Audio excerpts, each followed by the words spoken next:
Clip number 780۔ اس clip میں آپ قرآن پاک کی سورہ مریم کی آیت نمبر 35 سے 37 تک کی تلاوت، ترجمہ اور تفسیر قرآن صراط الجنان سماعت فرمائیں گے۔ بسم اللہ الرحمن الرحیم۔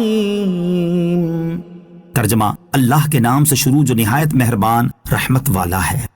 ما كان لله أن يتخذ من ولد سبحانه إذا قضى أمرا فإنما يقول له كن فيكون۔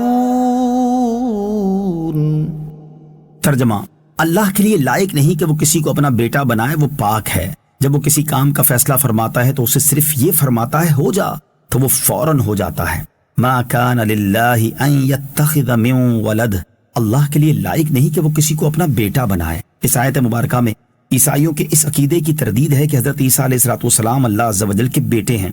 چنانچہ اللہ تعالیٰ اولاد سے اپنی پاکی بیان کرتے ہوئے ارشاد فرماتا ہے کہ اللہ تعالیٰ کی شان کے لائق نہیں کہ وہ کسی کو اپنا بیٹا بنائے، اور وہ عیسائیوں کے لگائے گئے بہتان سے پاک ہے۔ اس کی شان تو یہ ہے کہ جب وہ کسی کام کا فیصلہ فرماتا ہے تو اسے صرف یہ فرماتا ہے ہو جا، تو وہ کام فوراً ہو جاتا ہے۔ اور جو ایسا قادر مطلق ہو، اسے بیٹے کی کیا حاجت ہے، اور اسے کسی کا باپ کس طرح قرار دیا جا سکتا ہے۔ وَإِنَّ اللَّهَ رَبِّي وَرَبُّكُمْ فَاعْبُدُوهُ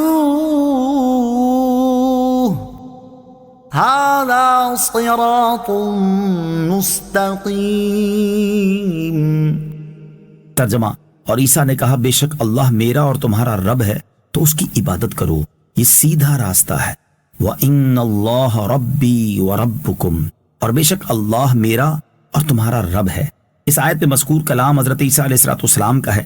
چنانچہ آپ علیہ السلام نے فرمایا بے شک اللہ عز و جل میرا اور تمہارا رب ہے، اس کے سوا اور کوئی رب نہیں، تو تم صرف اسی کی عبادت کرو، اور اللہ تعالیٰ کے جو احکامات میں نے تم تک پہنچائے یہ ایسا سیدھا راستہ ہے جو جنت کی طرف لے کر جاتا ہے۔ فاختلف الأحزاب من بينهم فويل للذين كفروا من مشهد يوم عظيم۔ ترجمہ: پھر گروہوں کا آپس میں اختلاف ہو گیا تو کافروں کے لیے خرابی ہے ایک بڑے دن کی حاضری سے۔ فاختلف الأحزاب من بينهم، پھر گروہوں کا آپس میں اختلاف ہو گیا۔ حضرت عیسیٰ علیہ السلام کے بارے میں حقیقت حال واضح ہو جانے کے باوجود لوگوں میں ان کے متعلق کئی فرقے بن گئے۔ حالانکہ حضرت عیسیٰ علیہ السلام کا اپنی دودھ پینے کی عمر میں کلام کرنا، اور کلام کرنے میں سب سے پہلے ہی اس اختلاف کی بیخ کنی کرنا کہ میں ایک بندہ ہوں اور معاذ اللہ خدا یا خدا کا بیٹا نہیں ہوں، واضح طور پر دلالت کرتا ہے کہ وہ اللہ عز و جل کے خاص بندے اور رسول ہیں۔ عیسائیوں کے مختلف فرقے اور ان کے عقائد۔ سورہ نساء آیت 171 کی تفسیر میں تفسیر خازن کے حوالے سے مذکور ہو چکا کہ عیسائی 4 بڑے فرقوں میں تقسیم ہو گئے تھے۔ نمبر 1 یعقوبیہ، نمبر 2 ملکانیہ، نمبر 3 نستوریہ، اور نمبر 4 مرقوسیہ۔ ان میں سے ہر ایک حضرت عیسیٰ علیہ السلام کے بارے میں جدا گانا کفریہ عقیدہ رکھتا تھا۔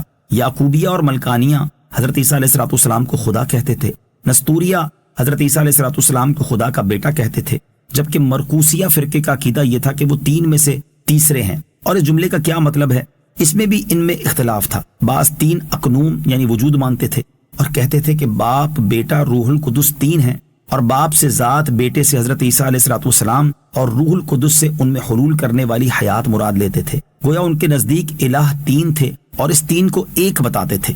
بعض کہتے تھے کہ حضرت عیسیٰ علیہ السلام ناسوتیت یعنی انسانیت اور الوہیت کے جامع ہیں۔ ماں کی طرف سے ان میں ناسوتیت آئی اور باپ کی طرف سے الوہیت آئی۔ تعالی اللہ عما یقولون علوا کبیرا، اللہ تعالیٰ ظالموں کی بات سے پاک اور بہت ہی بلند و بالا ہے۔ یہ فرقہ بندی عیسائیوں میں ایک یہودی نے پیدا کی جس کا نام بولس تھا۔ اس نے انہیں گمراہ کرنے کے لیے اس طرح کے عقیدوں کی تعلیم دی۔ البتہ تفسیر مدارک میں سورہ مریم کی اسی آیت کے تحت عیسائیوں کے 3 فرقوں کا ذکر ہے، اور اس میں ملکانیہ فرقے کے بارے میں لکھا ہے کہ یہ کہتا تھا کہ وہ اللہ تعالیٰ کے بندے ہیں، مخلوق ہیں اور نبی ہیں۔ نیز صدر الافاضل مفتی نعیم الدین مراد آبادی رحمۃ اللہ تعالی علیہ نے بھی اسی مقام پر 3 فرقوں کا ذکر کیا ہے، اور ملکانیہ فرقے کا عقیدہ بیان کرنے کے بعد لکھا ہے کہ یہ فرقہ مومن تھا۔ فویل للذین کفروا، تو کافروں کے لیے خرابی ہے، یعنی ان گروہوں میں سے جو کافر ہیں جب یہ قیامت کے بڑے دن حاضر ہوں گے تو ان کے لیے شدید عذاب ہے۔